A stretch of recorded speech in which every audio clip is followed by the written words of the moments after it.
Your world, your challenges, your faith. When faith within engages the world without, there's power. It's living life from the inside out. The pandemic that changed our summer plans is colliding with our holidays, too. Couples who've been gathering their children and grandchildren for years, they may feel that they need to choose between tradition and safety and between what they really want and what's wise. Today on Family Life's Inside Out podcast, we're talking about the ways marriages in midlife often handle hard decisions and the ways we can look out for pitfalls if they're there. I'm Martha Manikas Foster, and my guest is photographer and author Dorothy Littell Greco. Her new book is titled Marriage in the Middle, Embracing Midlife Surprises, Challenges, and Joys. Welcome back, Dorothy. It's always good to be with you. I enjoy my times with you. So, Dorothy, would you kind of set the table for us in the times that we're in? What kind of challenges do you think couples are facing as they decide whether to gather together for Christmas during this pandemic? Well, can we reveal to listeners that we're taping this on Election Day? Absolutely, yes. We don't know what's going to be the outcome of the elections. And there's so much at stake in this season, right? Mm-hmm. There's so many levels. So there's COVID, and at this point the infection rates are still soaring, mm-hmm. and we can't assume that any two family units will see or respond to the risks in the same way, right? For example, in our household, because of my age, I'm 60, and my pre-existing conditions, I have autoimmune diseases, I feel like I have a huge COVID target on me. So I'm both social distancing and I wear a mask whenever I go out. Mm-hmm. And now I have extended family members who think that COVID is no different from the flu. We're all making a big deal out of nothing. And they absolutely refuse to wear masks, mm-hmm. and even belittle, those of us who do. Mm-hmm. Right? So how do we even think about gathering these two families together? It feels like there's too much at risk to make that kind of a compromise. And that's just one component. And then there's the potential political divide. Like if you and your spouse are Trump supporters and your in-laws are Biden supporters, can you agree to respect and listen well to each other? Mm-hmm. Can you come in curious, wanting to understand how they landed where they landed, or have you preformed judgments against them? So mm-hmm. maybe it would be better to just decide politics is off the table this year. And by the way, that includes little sarcastic jabs that people sometimes make. The parenthetical side comment, right, yes. Right. So we really need to be, I think, much more intentional than usual to discern how to best love and serve each other this year. And maybe one of the things that really should be considered is, does your family have a history and the tools that they need to work through conflict well? Because if you don't, if I get in a fight with so-and-so, they're not going to talk to me for 2 years, then, maybe seriously it's better to just take the year off because it's not worth the potential for long-term pain and hurt. And I say that understanding that, if families always get together for the holidays, breaking tradition could in and of itself have negative consequences. Mm-hmm. Right. Now, you write about many things, but you have written your 2 books about marriage, and your new book is specifically about marriage at midlife. Mm-hmm. What strengths do you think a marriage in the middle can capitalize when weighing these pros and cons of continuing family Christmas traditions this year? Yeah, so anybody who's in that 40 to 65-year-old demographic hopefully has the benefit of a long view, right? So we know that though the feelings and emotions are running very hot this year, that doesn't mean that we're going to be in the same space in 6 to 12 months. And hopefully that will be true about COVID as well. Mm-hmm. But that kind of perspective should help us to not get swept up in the angst of, fall 2020. Mm-hmm. And the perspective also will hopefully help us to be mindful that regardless of how somebody votes or whether or not they wear masks, what's most important is the bond of love. Presidents come and go, but our family members will hopefully still be with us during the next election cycle. Mm-hmm, mm-hmm. So as followers of Jesus, we really have a mandate to love each other and to treat each other with respect, even when we disagree. I don't know whether you have read Eugene Cho's new book, Thou Shalt Not Be a Jerk. No. A Christian's Guide to Engaging in Politics. It is so spot on for this season. There's many, many, many great things in it, but there's this one line that stood out to me. We must be flexible in our political leanings, but inflexible in the ways that Jesus taught us to love and to live. That really resonates for me. And I think then secondly, after 20 or 30 years together as a couple, hopefully we understand our spouse's strengths and limitations, and we know we can tell what our spouse needs. So maybe I can really push myself and deal with the cousin who's obnoxiously dogmatic about the candidate that we should have voted for. But maybe my husband is so burned out from the past 10 months that the most loving thing for me is just to say, I'm sorry, we're not going to be coming to the annual New Year's Eve party, or I'll be coming alone. And I think that those kind of displays of kindness and understanding will really go a long way in our marriages in this season. Mm-hmm. So I would say that for most of my Christian life, the directive to love my enemies didn't seem difficult because I didn't think I had enemies. And maybe that was just a lack of self-reflection and not realizing how I was reacting to certain people. But it's become more and more clear to me that we have a very clear way of seeing who it is that we should be loving, because there are people who are standing on the other side of a number of different lines that have been drawn. Right. And even though we might not and I hope we're not calling them enemies, but we react as though they are, and that I keep praying that when I feel any kind of reaction even akin to that, then that reminds me that this is precisely the person I should be loving. And I don't need to do that on my own, because the Holy Spirit is living in me, probably, hopefully, is what prompted me to recognize that and can love through me, though imperfectly, because I am an imperfect lover. But I have the power of God, at least to be going in that direction. Yeah, and I think that really is very wise to be remembering that, because it is so easy for us to just label people as enemies and then just discount them, that's easy. Mm-hmm. The hard thing is to say, wow, we really disagree with each other in a pretty fundamental way, and then how can I figure out what it looks like to love this person in the midst of the ideological divide? That's hard work. Yeah.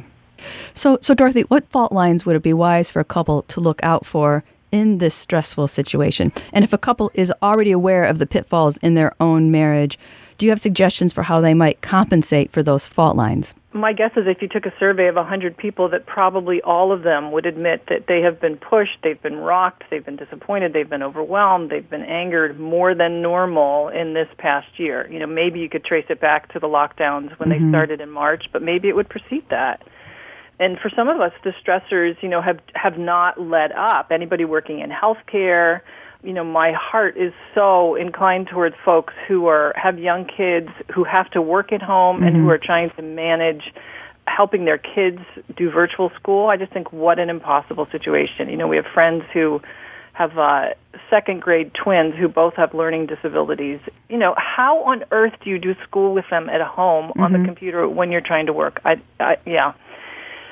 My husband is a teacher. I have never seen him work harder than he has in the past 3 months. So by paying attention to what's going on in our spouse's life, I think that we should be able to help them notice if they're not doing well or if they're not caring for themselves, and then make whatever sacrifices we can to support them. So, when we notice that our spouse is seeming depressed or anxious or uptight, if we can stay soft and gentle, hey, you seem really sad, can we talk about what's going on, versus, why are you being such a jerk? Which maybe that's what we feel, but hopefully we have enough self-control at this point to know it's not disingenuous to keep silent on something. So asking each other, what do you need? How can I help you? Those kind of questions can be real lifelines. And sometimes it's as simple as saying, hey, I'll get up with the kids, you sleep in this weekend. And sometimes it's handing them a therapist's phone number and saying, I think you really need to make an appointment. So I think when we watch out for each other without trying to control each other, which sometimes can be a very, tricky thing to navigate well, hopefully then we'll be able to resource each other. And I think the other thing is, for us, hopefully by this point, our ego has been dismantled enough, and we're not governed by fears, so that we can recognize, I really need help, and I don't really care what other people think of me. I'm going to go to a therapist, or we're going to go to family counseling, or, whatever it is that we need to do, we'll reach out for help, because I think this is a season when many of us need to be reaching out for help. The quote-unquote holiday season frequently is a time when people feel a great deal of stress, and then we are in it in I would say, a unique year, a uniquely stressful year. I agree. You've written about a year that was very difficult in your marriage. I've had a similar kind of year. But this is something that isn't just inside a marriage or a couple of marriages. This is something that we're all experiencing on top of or underneath whatever else we are experiencing as individuals and as married couples. So, yeah. Yeah, there was a couple that we were having a conversation with the other day who have 5 kids, and they were just recounting some of the struggles that their one teenage son is having, and the father mentioned that their therapist had said to them that currently 1 in 4 teenagers is experiencing suicidal thoughts. And I just thought, that many. Wow, that's terrifying to think that there's that kind of a mental health need that's happening in our country right now. But it makes sense, right? Because there's so much isolation, there's so much fear, and kids, they don't have the self-awareness to be able to say, wow, this COVID thing is really freaking me out. Can we talk about it? Right. And there again, when we're talking about people in their midlife, there's a higher chance that we have done some of the work just by living or also by going to therapy or by talking things out to be a little more self-aware about that. But we have some tools, those of us who are in that age range. Yeah. Yep. So Dorothy, how have you seen faith in Jesus inform difficult marital conversations like the ones that we're talking about? And how might that be different for people who don't rely on Jesus, who don't know Jesus? I think for me, to be a student of Jesus is to understand that he calls us to a life of humility, sacrifice, and love. And when we take this seriously, we should really value our spouse's needs and concerns and do whatever we can so that they can thrive. And really what that looks like is laying down our lives for each other. I don't know if you have read Mike Mason's book, The Mystery of Marriage, but that's one of my favorite marriage books. Mm-hmm. And he talks about the goal for couples is to have a life of one-downsmanship, right, where you're trying to outdo each other in love. And obviously that theory has problems if there's abuse happening, so, different rules apply there.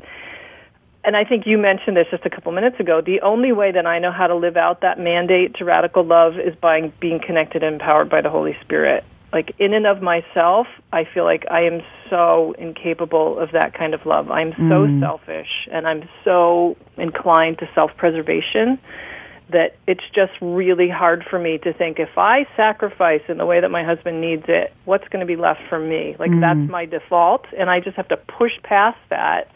And I think the only way I can do it is by, immersing myself in Scripture and really staying connected to God in prayer. And that's not to say that non-believing couples can't choose to live sacrificially. Obviously, that they can. But I don't know how they do it without God's power.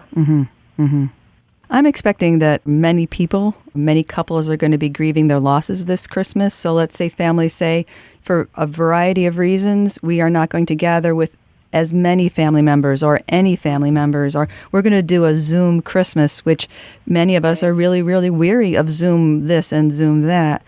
How do you think marriages can grow through this kind of grief, this kind of loss, when most of us, I think, really look forward to the celebration and the family time? Yeah, I don't know about you, but I think for me, being honest about the grief and the loss is really important. So rather than just pushing it under the rug and saying it's not important, to be able to say, wow, this is really hard. Like, for us, our oldest son and his wife live in Seattle, and Christmas is the time that we typically will see each other, and that's not going to happen this year. So what that means is at least a year between having last seen them, and that does feel like a huge loss for us. So being able to acknowledge that and grieve it, with Christopher and in the presence of the Lord, but then to continue to do whatever we can to stay connected. There's obviously a lot of work that it takes to stay connected when you can't see each other in the ways that we normally see each other. And this is a time of collective grief and collective mourning. I think about all of the high school and college students who had to forego their graduation ceremonies, or the families who couldn't be with their loved ones as they lay dying in the hospital. Right. How horrible. That, to me, it was just so heartbreaking.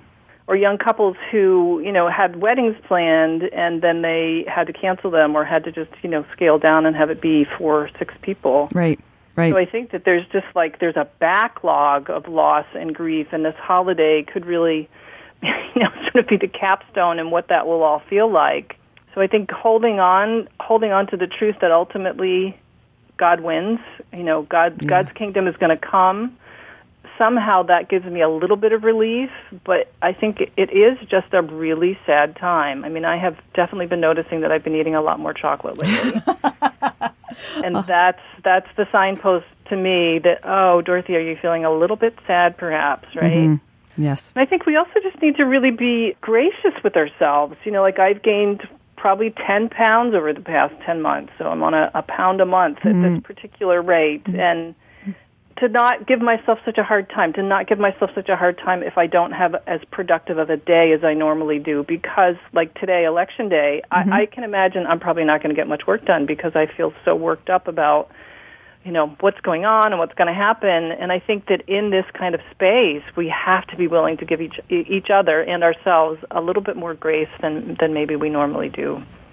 Well, very good words, wise words, and things that I'll take and think about for quite a while. Thanks, Dorothy. Thanks for talking with me here on Inside Out and for your wisdom. Well, thank you for having me, and I wish all of your listeners a peaceful and joy-filled holiday. My guest has been Dorothy Littell Greco. You'll find a link to her book, Marriage in the Middle, at the same place you find all Inside Out podcasts, at fln.org/insideout. I'm Martha Manikas Foster with Inside Out on Family Life.